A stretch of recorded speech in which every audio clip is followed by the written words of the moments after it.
Apana ere ane namba muponere zisore gondo. Apana ere ane namba muponere zisore gondo. Pane masele bagabuda offside nezuro. Pane masele bagabuda offside nezuro. Eti noi now. Peshona kwete chindau. Zichiverengwa naye wenye skimba no fumura no itama.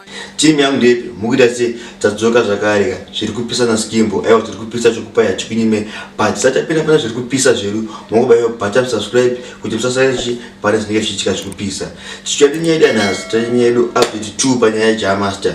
Vanhu vemuZimbabwe vanga vachipopota vanga vachinyunyuta but mukomana azosvika pakubudikira makusena nhasi akumbira regerero apfeka apologies akumbira regerero akati iye ari kutonyara nezvaakaita kuti chii chakaitika chebve cheizvo chitachikisira apology yacho unoverenga munenge muchingoverenga pascreen penyu but hanzi izvo iye ari kutonyara kuti chii chakaitika kuti angapindwa nei achotadza kuzvisanangura but ati iye achadhiraivha kuenda kuchinhoi unotsvaga mukomana iyeye womurapisa womirisa yese saka hamena kuti apology maichambira here but nangu ndaichambira aita zvakanaka chebve cheizvo handiti but chazongodo humbo wekuti aiwa asvika kuchinhoi awana mukomana amubatsira handiti kana mwari achiregerera isusu totadza kuregerera nei hapana handiti pasikazoziva pane mavhidhiyo anga acho ndakawana akachitenderera pasocial media yevanhu kwachito chanzoni Jamaster toda kutomuputisa vamwe vachitobuda vakabata zvinhu zvemabvudhi amene ndezvemashure ndezvefeki vamwe vachitomupromisa kuti iwo wakada kuuya kuno kushoka tiri kukuita rapo saka hamene kuti boys dzangu apology yavo ichingorgerera mukomana munhu esanotadza nditi chakusiya muchiona mavhidhiyo yevanhu vanga vachinyunyuta vachiita sei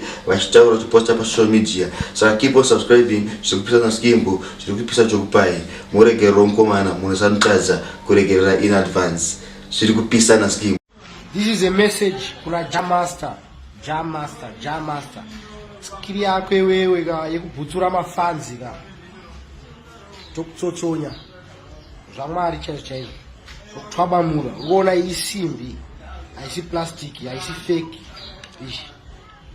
Tokutsotsonya. Norega kuita mashows yo muZimbabwe iwewe. Iwewe fanika sewe zvako. Wekufonera Mwari.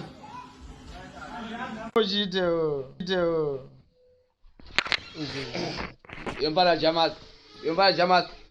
Jamaster ka wakuwanza mfana uzinzwa kupedzera wachisa vanhu mfana tokukwadza uzinzwa mfana Jamaster tateskire kumama uri kuya capture mfeserati Yeah. kana kangwara togara waregedza because wada kuita kuti pa stage ka wacha chapter 1 pana Jamaster chimamisa tatokubuka mfana takubuka urove vanhu pa stage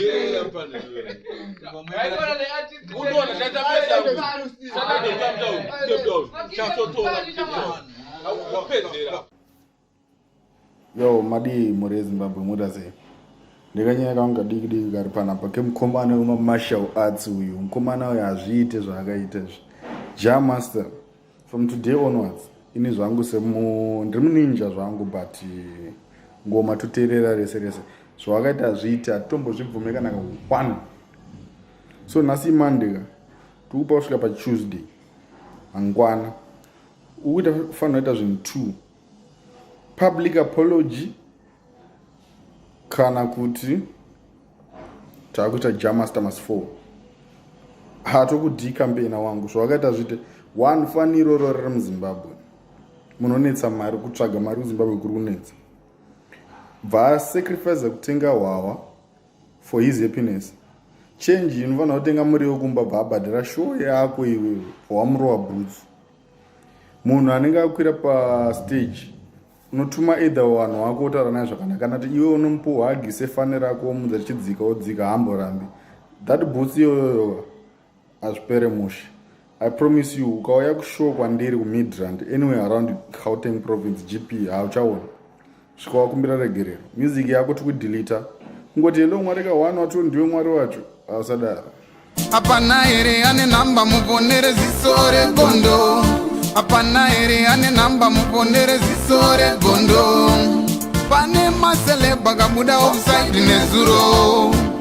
Pane masele bagabuda offside nezuro. Eti noi now. Peshona kwete chindau. Zichiverengwa naye wenye skimba no fumura no itama.